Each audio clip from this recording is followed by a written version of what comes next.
Well, hello everyone, and thank you for tuning in again. We're back. Yes, we made it back for a third episode of JT's Bold Opinions Matter.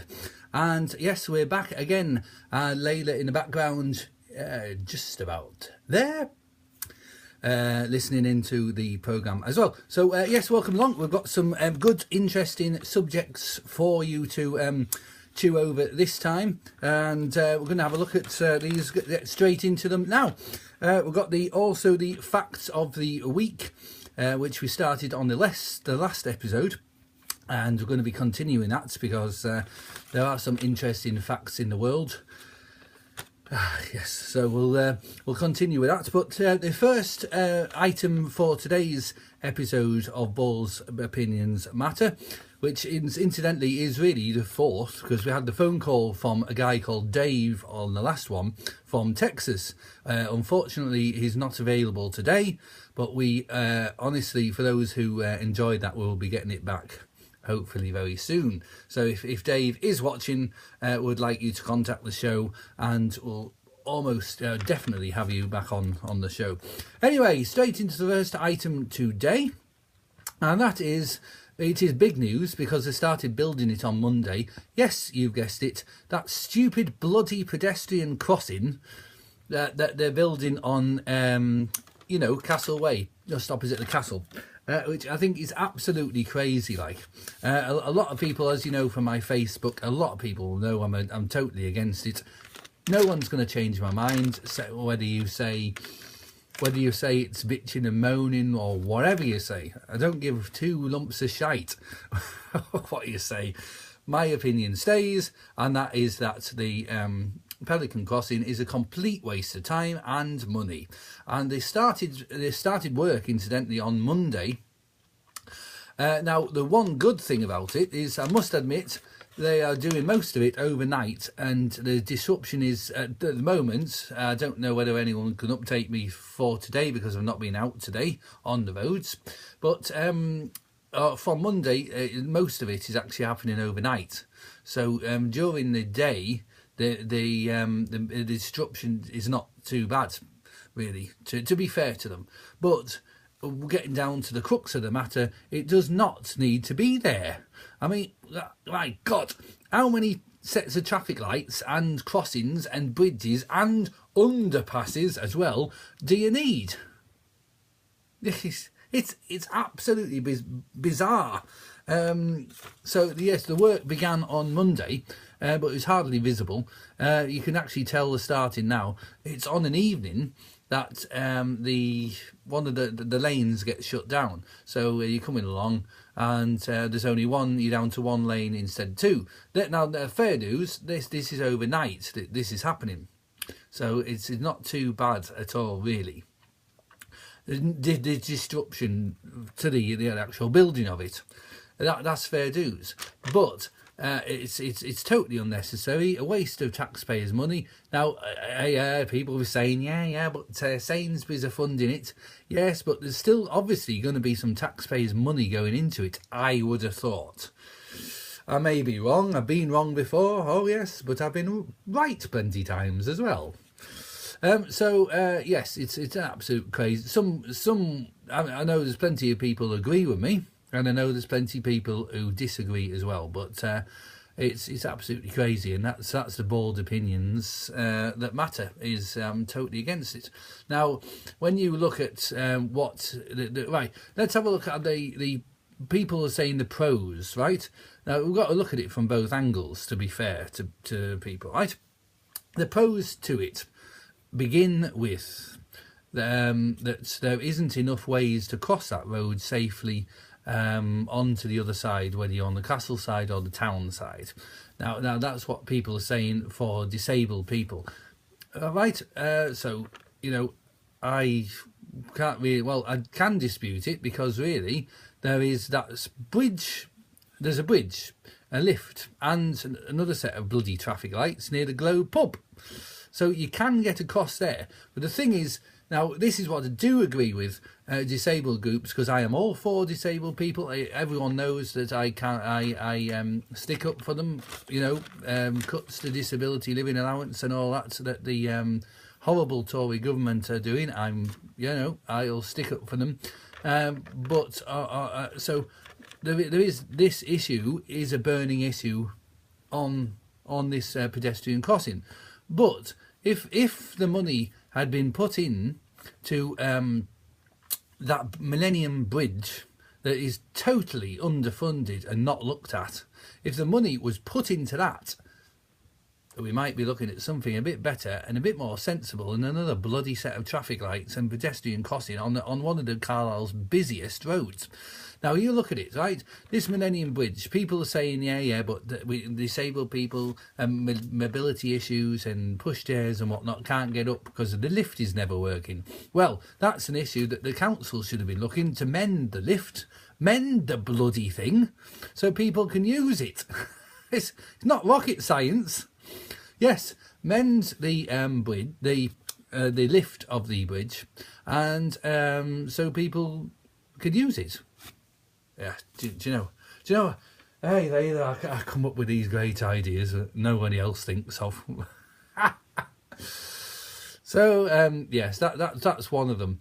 The lift could have been money could have been put into mending the lift instead of another stupid bloody crossing. There is that issue as well that people need to look at. The other thing is it sticks mainly with that pedestrian, the Millennium Bridge, the lift and the way over it. Now the way over it is absolutely fine. That's another way over the blinking road. Is the Millennium Bridge, and people do use it. So there's no need for another pedestrian crossing right across the bloody road, is there? The point of that bridge being put there in the first damn place was to minimise a need for a pedestrian crossing. So, it's bizarre, really, where they got the idea to think of this pedestrian crossing. So yes, there'll be plenty of people. I think it's about half and half. There's a lot of people I know totally agree with me and are against it, and then there's plenty which fair dues, they're allowed their opinion, they're for it, and they're against my views of being against it. So yes, anyone wanting to give feedback on Facebook, well, they're more than welcome, which you have been. You know where to get me, all the regular people. So yes, you have the Millennium Bridge, and then you have another which is going over the road. Then you have the traffic lights near the Globe pub. So that's a way across the road, isn't it? I think so. Yes. So well, it completely beats me. The thought that there would be a need for a bloody pedestrian crossing. But anyway, it's happening and there's nothing that can be done about it. And there was a vote, apparently, but I never knew anything about the vote and wasn't given a chance to vote. So, But apparently the stupid thing was the person that led the petition against the bridge, he went to the hearing, the discussions about it at the council, and no, actually, I've totally got my story wrong there. He didn't even turn up at the council meeting about the thing. So that is absolutely crazy. Like, the guy didn't turn up. So totally got that story wrong there. Apologies. The guy who was leading the petition never turned up at the council hearing. So that's crazy. Like, if you're doing a petition, for God's sake, you bloody turn up where you maybe need to turn up. So we'll put a cap on that one now. Anyway, the pedestrian crossing, because it isn't a big issue, and it's took up a good 8 or so minutes of this episode of the show. But it is a big issue, because I think myself and a lot of other people should think about it, that it is going to cause traffic mayhem in the rush hour when people are crossing the road, and you're coming from Hardwick Circus onto this traffic. The pedestrian crossing traffic lights go red there, you stop there, you only go a few other bloody metres down the road, and then the glow pub traffic lights before Sainsbury's. So, you know, the trouble it's going to cause for motorists in Carlisle, Carlisle is a shit city for driving in anyway, for traffic queues, it's going to get 10 times worse because of this damn thing. So yes, I stick with it. I'm absolutely against it, and it's a total waste of money and going to cause a lot of shit for motorists. And I'm totally for pedestrians, totally for cyclists. In fact, I think there should be more cycle routes in Carlisle. So we'll discuss that on another issue of Bold Opinions Matter. But I do think that on the other side of things, there should be more. There doesn't need to be more pedestrian bloody crossings, not on Castle Way anyway, but there needs to be more cycle routes in Carlisle. Now, because there's one that's going past the castle and up towards Stanwix and beyond. But it doesn't really go beyond. You get up to the top of Stanwix and it kind of disappears and you're expected to go on the road. So yes, there needs to be, that cycle route needs to go all the way to Kingstown. Why not? It'd be fantastic, wouldn't it? So yes, that's another issue for another show. Anyway, we're on to the second item for the show today. It's not long to Easter now, and it's not long also till the clocks go forward. Whoopee-doo! It's not this weekend, it's next weekend, the 25th of March or something. Yes, but Easter's only around the corner. So a little item on Easter, which is another bizarre thing. Why does the date of Easter change nearly every year? Christmas is always the 25th of December, but all over the years, Easter is always different. You cannot keep a specific date of when Easter is. Last year it was the 26th of March. That was Easter Saturday. So 27th of March last year, and this year it's going to be something like the 16th of April, which is nearly a month later. I don't get it. No sense in it. Christmas never changes. You know, beats me. So that's the second item on the show today. What on earth? Why don't have a fixed date for Easter? Maybe have it, I don't know, 1st of April every year. Have it on April Fool's Day. Could fool everyone. It's Easter. Yeah, I got you an Easter egg. Oh, April Fool. I didn't. So no, that's one of my opinions. It's crazy. Like the date of Easter changes every single year. It's usually around about a similar time, but it's never on an exact time. And this year is later than it was last year, definitely. So yeah, well, there could be a set date. I think maybe Easter is April-y time, kind of. You kind of feel that when the clocks are gone forward, it's something to celebrate. So maybe I would say 10th of April, something like that. It doesn't have to be changing every year. So yeah, that's my opinion on Easter.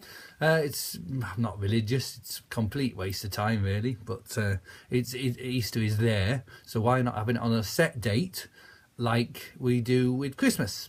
Because imagine Christmas changing. It was the 25th of November one year. Instead of the 25th of December. People would be all over the place.